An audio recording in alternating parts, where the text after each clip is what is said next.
I believe if a man like Prophet Muhammad sallallahu alaihi wasallam were to assume the dictatorship of modern world, আমি বিশ্বাস করি রাসূলুল্লাহ সাল্লাল্লাহু আলাইহি ওয়াসাল্লামের মতো একজন মানুষ এই সংঘাতময় পৃথিবীর মধ্যে বর্তমান বিশ্বে নায়কতন্ত্র প্রতিনিধিত্ব গ্রহণ করে আমি বিশ্বাস করি he would succeed in solving the problem in a way এই কোন উপায়ে পৃথিবীর সকল সমস্যাকে সমাধান করার জন্য ইনি প্রস্তুত এবং উপযুক্ত। সুবহানাল্লাহ। শুধু 10ম হিজরি 9 জিলহজ জুমার দিন আসরের নামাজের পরে আরাফাতের ময়দানে রাসূলুল্লাহ সাল্লাল্লাহু আলাইহি সাল্লাম কাসওয়া নামক উটের উপর আরোহণ করছেন, বসেছেন। সমগ্র মানব জাতির উদ্দেশ্যে রাসূলুল্লাহ বিদায় হজের ভাষণ দিচ্ছেন। এমন সময় আল্লাহর পক্ষ থেকে একটা আয়াতে কারিমা নাজিল হলো। সেই দিন রাসূলুল্লাহ মানব জাতির উদ্দেশ্যে যেই ভাষণগুলি দিয়েছেন সেখানে রাসূলুল্লাহ শুরুতেই কোনো মুসলমানকে লক্ষ্য করেন নাই, কোন মুমিনদেরকে লক্ষ্য করে বলেন নাই। আল্লাহর নবী বলেছেন, ইয়া আইয়ুহান নাস, ওহে মানব জাতি, আজকে এখানে 1 লক্ষ সাহাবায়ে কেরাম উপস্থিত আছো, শুধু তোমরা নয়, পৃথিবীর আনাচে কানাচে আল্লাহর সৃষ্টি জগতে যত মানব জাতি আছে, সেই হিন্দু হোক, বৌদ্ধ হোক, খ্রিস্টান হোক, ইহুদি হোক, নাসারা হোক, পৌত্তলিক হোক, মাজুসি হোক, যেই কোনো ধর্মাবলম্বী সকল মানব জাতির জন্য তাদের জীবন পরিচালনার একটা গাইডলাইন সেই দিন আরাফাতের ময়দানে রাসূলুল্লাহ দিয়েছেন। যারা রাসূলুল্লাহর জীবনীকে রিসার্চ করছে দেখতে পাচ্ছেন আসলে সেই দিন যেই ভাষণটা রাসূলুল্লাহ 10ম হিজরিতে আরাফাতের ময়দানে দিয়েছেন, মানব জীবনের, মানব কল্যাণের পরিপূর্ণ জীবন বিধান সেই দিন রাসূলুল্লাহ আরাফাতের ময়দানে দিয়ে দিয়েছেন। সেই ভাষণে রাসূলুল্লাহর প্রত্যেকটা কথা ছিল মানব কল্যাণের কথা। প্রথমত মানব অধিকার, মানুষের সকল অধিকার সুসম্পন্ন করা। আল্লাহর নবী বলছেন যে তোমরা স্মরণ রেখো আমাদের পিতা আদম এবং আমাদের মা হাওয়া আলাইহিস সালাতু ওয়াস সালাম, ওনাদের দুজন থেকে আমরা জন্মগ্রহণ করেছি। সেই জন্য মানব দিক থেকে আমরা সবাই একে অপরের ভাই বোন। এই জন্য সুসম্পর্ক বজায় রাখবে মানুষে। আজকের দিন যেমনিভাবে তোমাদের কাছে আমানত, আজকের শহর তোমাদের জন্য যেমনিভাবে আমানত, আজকের এই সময়টা তোমাদের জন্য যেমনিভাবে আমানত, আজকের এই একজন আরেকজন তোমাদের মধ্যে যেমনিভাবে আমানত, ঠিক অনুরূপভাবে সকল দিন, সকল মাস, সকল মানুষ, সকল শহর, সকল জীবন, সকল সম্পদ একজন আরেকজনের উপর আমানত, একজন আরেকজনের আমানতদারিতা রক্ষা করবে। রাসূলুল্লাহ সাল্লাল্লাহু আলাইহি সাল্লাম বলছেন ধর্ম নিয়ে বাড়াবাড়ি করবা না। বনি আদম, প্রত্যেকটা মানব সন্তান আপন আপন ফিতরতের উপর জন্মগ্রহণ করেছেন।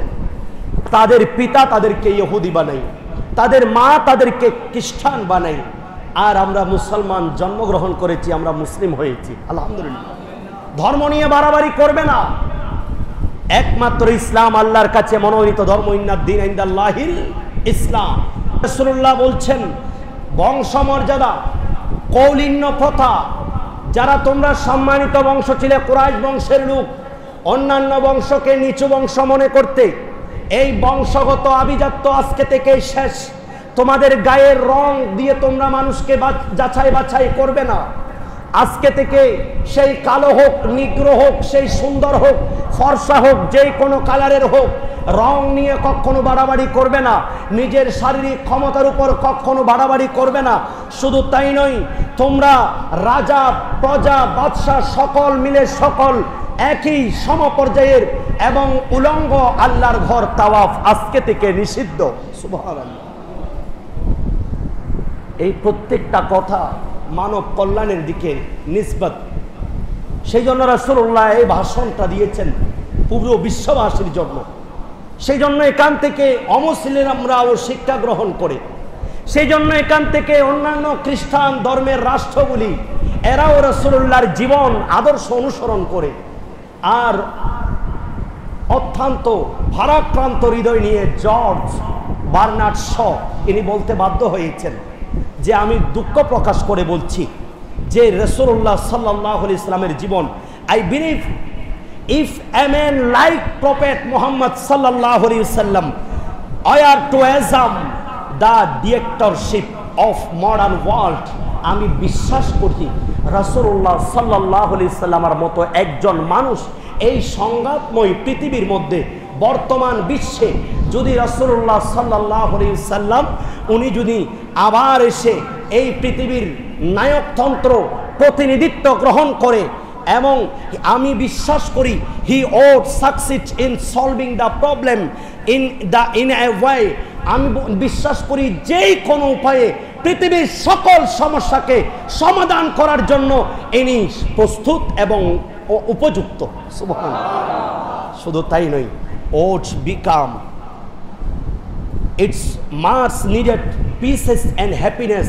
আমি আরো বিশ্বাস করি রাসূলুল্লাহর এই আদর্শ বর্তমান নিয়ে কেউ যদি দুনিয়াতে সংঘাতময় পৃথিবীতে আগমন করে ওনার দ্বারা যে কোনো সমস্যার সমাধান করা এবং সমগ্র পৃথিবীতে সুখী সমৃদ্ধ করতে ইনি সাকসেস হবেন, সফলতা লাভ করবেন, এটা আমি জর্জ বার্নার্ড শো আমি বিশ্বাস করি।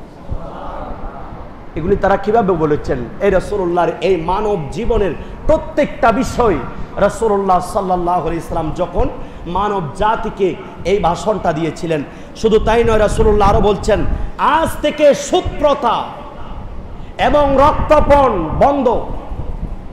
এতদিন পর্যন্ত সুদ দিয়েছ নিয়েছ, আজকে এই সুদকে আমার পায়ের নিচে পিষ্ট করলাম এবং আমার পরিবার, আমার চাচা আব্বাস, ওনার কাছে যেই সুদের সব টাকা ছিল আমি সব বাজেয়াপ্ত করে দিয়েছি। আজকে থেকে এই সম্পদের কোনো ভ্যালু নেই, সেই জন্য আজকে থেকে সুদ হারাম।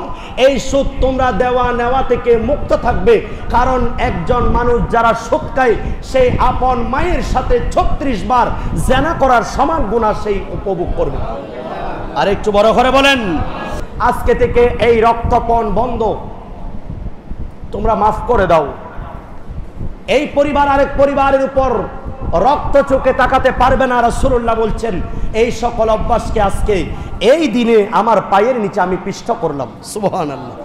শুধু তাই নয়, পিতা মাতা তাদের উপর সর্বোচ্চ সম্মান, রেসপেক্ট দেখাও, তাদেরকে ইজ্জত করো, তাদের জন্য সম্পদ ব্যয় করো এবং দোয়া করো যেমনি ভাবে তুমি ছোট্ট অবস্থায় তারা তোমার প্রতি দয়া করেছিল, আজ তুমি বড় হয়েছ, তারা আজকে বৃদ্ধ হয়ে গেছে, তুমি তাদের উপর এই দয়া প্রদর্শন করো। তারা তোমাকে কত আদর যত্ন করেছে, সেই আদর যত্নগুলি তুমি এইভাবে দাও। শুধু তাই নয়, স্বামীর উপর স্ত্রীর অধিকার, স্ত্রীর উপর স্বামীর অধিকার, স্ত্রীরা তোমাদের দাসী নয়, এরা একজন আরেকজনের অধিকার পরিপূর্ণ দিয়ে দাও। এবং স্বামী অপছন্দ করে এমন ব্যক্তিকে তোমাদের বিছানায় বসতে দিও না। আর তোমরা স্ত্রীরা, স্বামীরা তোমাদের স্ত্রীদেরকে বেদম প্রহার করিও না, তাদেরকে স্ত্রীর মর্যাদা দাও, তাদেরকে তাদের অধিকার আদায় করো, তাদের ভরণ পোষণ, তাদের পোশাক পরিচ্ছদ সবকিছু ভালোভাবে প্রদর্শন করো। আজকে থেকে এটা আমি নবীর নির্দেশ এবং আরাফাতের ময়দানে এটাও একটা ভাষণ। নামাজ, রোজা, হজ, যাকাত এগুলি তোমাদের উপর আপন আপন সামর্থ্যবান ব্যক্তিদের উপর ফরজ। যেমন বালেক হলে নামাজ, আর সামর্থ্যবান হলে বালেক হলে সুস্থ হলে রোজা ফরজ, আর যদি টাকা পয়সা থাকে হজ যাকাত ফরজ। এগুলি তোমরা পরিপূর্ণভাবে আদায় করো। আজকে এই দিন আমি তোমাদের জন্য পবিত্রতা ঘোষণা করলাম। শুধু তাই নয়, এখানে যারা উপস্থিত আছো এই উপস্থিত মানুষগুলি সবাই যারা গায়েব অদৃশ্য আছে তাদের কাছে আমার এই বার্তাগুলি পৌঁছে দাও। বিদায় হজের মূল ভাষণ ছিল এটা, আরো অনেক বিশাল লম্বা, আমি শুধু ভাবার্থগুলি বললাম। সেই জিলহজের 10 তারিখ 9 তারিখ 10ম হিজরিতে রাসূলুল্লাহ সাল্লাল্লাহু আলাইহি সাল্লাম যেই ভাষণ দিয়েছিলেন, এটা আমরা মানব কল্যাণের প্রত্যেকটা স্তরে, প্রত্যেকটা সেক্টরে রাসূলুল্লাহ অর্থনৈতিক জীবন কিভাবে গঠন করব, পারিবারিক জীবন, সামাজিক জীবন, রাষ্ট্রীয় জীবন, আমাদের সার্বঙ্গিক জীবন কিভাবে আমরা অতিবাহিত করব, তার একটা ধারণা দিয়েছেন রাসূলুল্লাহ 10ম হিজরি বিদায় হজে। সুবহানাল্লাহ।